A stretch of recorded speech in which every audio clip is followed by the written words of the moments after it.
Hello, it's Keith here, and this is lesson 46 of the platform-specific series of my 6502 assembly programming tutorials. We're looking at sound on the C64 today. We've looked at sound before, but today we're going to take things a little bit further. In the past, we wrote a simple so-called ChibiSound driver, which was my little sound routine, which took a single byte parameter that allowed for basic pitch changes, volume high or low, and noise on or off. Now, this only used a single channel, and the tones weren't matched in any way, so we couldn't really get the same sound on every system. Now today we're going to be creating the slightly enhanced version of that, sort of comically called ChibiSound Pro. Not really very professional, but it is better than the original. Now what this does is it allows us to control multiple channels. It allows us to set a volume with a full 8-bit value, so we can have a range of volumes if our system allows for it. We can have a pitch using a 16-bit value, and we can now use multiple channels. We can still turn the noise on and off, and we also now have a matched octave of frequencies that we can pass to the pitch setting, and this will allow us to create basically the same tone on every system. That's the plan anyway. Now this is so that we can play music on all of our systems, and I've written a music program to do this called ChibiTracks, and we'll be looking at that in a later lesson. But first, before we can make music, we need to be able to make sounds, and that's what we'll be looking at today. So we're going to go into this example today. Now basically the thing you sort of need to understand when you actually see the code is that we are basically passing 4 different byte parameters. We're passing a channel number and a noise bit in the H register, that's in the 0 page entry on the 6502, so 0 page entry marked as H. The first 7 bits are the channel number, so theoretically 127 channels, but no 8-bit system really supports that. We have the top bit marking if noise is on or off. We have a volume byte, that is an 8-bit value in L. And we have the pitch, which is a 16-bit value in D and E. And we're going to basically pass these in the exact same way to every system. And the ChibiSound Pro driver has to deal with this and make it work for the underlying hardware of the system. So that's what it's designed to do. So first of all, we're going to hear some sounds with the ChibiSound and just understand how it works and check it does work. Okay, here we go. So let's just fire this up here. So if I just start my emulator here, you can hear there is a pitch, and I've got this mapped to joystick, which I've got mapped to numeric keypad. Well, I had it mapped to numeric keypad. It looks like it's stopped. A lot of the settings reset every time I load the system up, unfortunately. So there we go. So here I can change the pitch option here, and if I press Control, you can hear that when I press Control, the noise effect is turned on and off. So that's just a very simple test for me to test the pitches and the noise option. But what we also have is the actual tracker software. Now if I go to ChibiTracks test here and I start this one up, no need for a joystick on this one will play a little tune. So we've got some drum and sort of cymbal type effects there that use the noise, and then we are playing a tone to make a little melody there. So the important thing to understand with this is that this song wasn't written for the Commodore 64, it wasn't written for the 6502. It was written for the Amstrad CPC on the Z80, and the same file is able to be run on this sound system, the exact same binary file with no changes, no recompilation. It allows for it's relocatable, and it works on everything from the Z80 to the 68000. That's the theory of it anyway. Now the music itself was written in a Windows application called ChibiTracker Pro. So we've got basically all of these things, and the point of this is that it's the multi-platform driver that we're going to be looking at today that allows us to write a song on a Windows machine, play it on a Z80 machine, play it on a 68000 machine, and play it on a range of 6502 machines. So that's what we're going to be looking at today. Now when we run the ChibiSound Pro set routine, this will actually set the current state. So we'll have H, L and DE setting the volume channel and the pitch. Now the pitch isn't itself matched on every system, so if we send a value of 60,000 on one system, it won't sound the same as on another because that's being passed directly to the hardware itself. So what we have is the Chibi octave, which is a lookup table. of various notes within the octave at various octaves, and we can look up a value in here to get a pure tone note. Now if we need a flat or a sharp, what we do is we basically take two, add them together and divide it by 2, so we can calculate the in-between value between any two of these to get a sharp or a flat. So that's how the music software is basically working, and as I say, it all comes down to this ChibiSound driver that we're looking at today on the C64. Now just before we actually use the driver, we need to run the initialization routine. Now this is going to set up the sound hardware. Now just before we start, let's quickly go over to the other screen and let's discuss the sound hardware itself. Okay, so the ChibiSound chip that the Commodore 64 uses a variety of addresses. Now a lot of these are split by channel. Now very conveniently, because this software was essentially designed to work as on the AY chip as a minimum specification. The AY chip has 3 channels and the ChibiSound chip also has 3. So this maps very nicely. The first sound channel uses various memory mapped registers from memory address D400 onwards. And you can see we've got 2 frequency bytes, a pulse width byte which we need to set up, control register which selects the tone type, and we've got attack and decay, which these will change how the sound ramps up and ramps down. We set these both to be basically instant. We want it to instantly start and instantly stop for our purposes. And we've got sustain volume and release length as well, which again is relating to how the volume will stay at a constant tone and how quickly it will disappear once the key is lifted up, if you imagine a keyboard.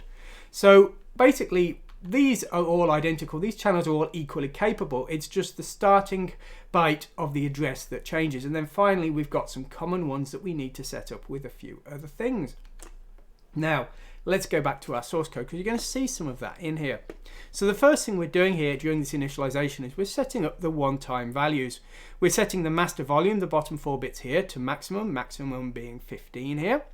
We are then basically setting the cutoff frequency and the resonance to 0. So we're just storing a 0 in these values here. And we only do this once to set up the default settings of the sound hardware. Now, if assuming nothing else is using that sound hardware, we won't need to do that again. Okay. Now, when our routine is called, the bottom 7 bits of the L entry in the 0 page will be the channel number. Now, we're only going to look at the bottom 2 bits, and so basically we would wrap around every 4 channels, although actually we only have 3 channels, so we're going to wrap around even a little bit more than that. Now, if you remember, the base addresses basically were D400, D407, and D40E, and so basically what I've got here is a lookup table of 4 entries that map to the bottom byte 00, 07 and 0E, and then the 4th channel, if the software was trying to use it, would go back to 7, and then they would all wrap around again. So if we tried to use 4 channels or 16, we would end up reusing the old channels, so the music wouldn't sound right. But there's not a lot we can do about that. We can only either ignore the extra channels or use one of the existing channels to try and play them as if we had more. Now, we are going to use B and C to point to the memory base of the channel we're trying to change, because this will only change 1 channel each time the ChibiSound Pro set routine is executed.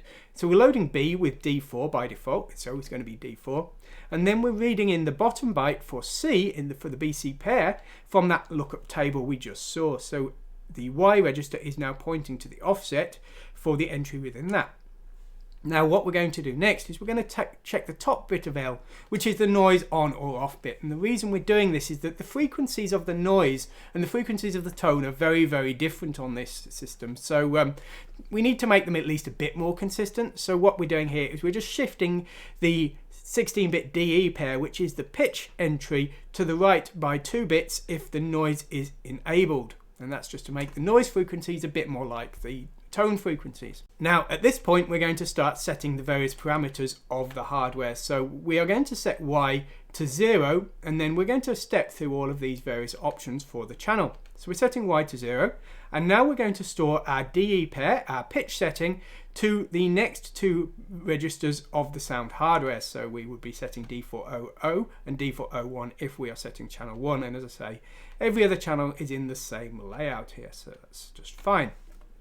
So, okay, that's what we're doing there. We're now going to set the pulse width, and this is a fixed setting. We need to set this to make the pulse sound make a good sound. So that's what we're we're doing there, as I say, we always set it to the same values every time. We just need to give it something for the pulse wave to work nicely. And then what we're doing next is we're checking the H entry. Now that is the volume. If the volume is 0, we're going to completely disable the channel. So we jump to the mute option here. And all this does is it stores a 0, which we've already got, in the current control register. This turns off the noise setting and also the pulse setting, and it also turns off the gate, which is the on and off option. And then we are also just setting the volume as well. Now that is entry 6, so we're loading Y with 6 here, and that is setting the volume just here. Okay, so that is completely silencing the channel there. Now, assuming we didn't want to silence the channel, we're then going to look at the noise bit. If the noise bit is 1, that's bit 7, then we need to set the current control register, and coincidentally we need to set bit 7 to 1 to turn the noise on. So we're going to use that in 2 ways. So if the top bit is 1, we jump over to here, and we then set the bottom bit to 1, which is the gate turning on the sound. If the noise bit is off, however, though, we're going to use the pulse wave. I kind of found that the pulse wave, or I think it was the saw wave, gave the best sound maybe, but you can try different options if you prefer. So we're setting the bit here for the pulse wave, but you could also use the S for the sawtooth or the T for the triangle if you prefer. They all give reasonable sounds there. And then what we're doing here, awing in the gate and then setting that register, which is the sound control register, just this one here. That's what we're setting there. Okay, so what we're doing next is we're going to set the volume. Now the volume, we're passing a full 8-bit byte here, but actually I found that any value below 3 was almost silent. So I'm actually only using the top 2 bits here of a non-silent value, and I'm awing the bottom 2 bits to 1 at all times here. And then I'm storing the volume in the top 4 bits here of the sustain volume. That's the volume that the sound makes constantly as it's sounding before it starts being released. So we're setting those top 4 bits there, but we're only using 2 of the bits from the H entry there. Now at this point we've actually set up all of our settings. So we've set all of the settings for a single channel here, and we've done so in a way that will create a tone that we can, you know, reasonably control. So there we go.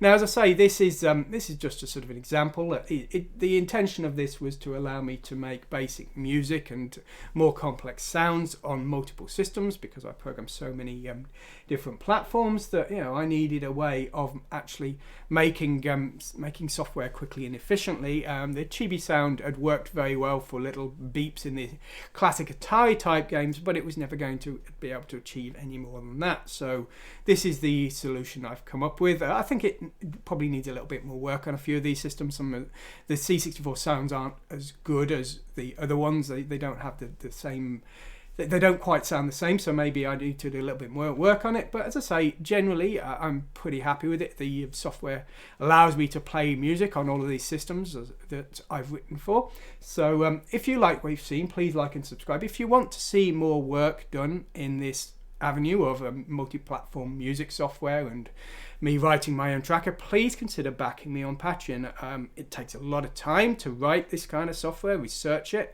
I'm not the world's biggest C64 fan. I'm not writing it because I have a burning passion to write C64 software. I'm doing it because people support me to do so. And the same is true of the Windows-based software. I didn't need it. I wrote it because my patrons wanted me to. So if you want to see more development on this kind of project, please support me on Patreon, because that is why I will put more of my spare time into writing the software that I don't always necessarily need or want. Anyway, I hope you've enjoyed this. Thanks for watching, and goodbye.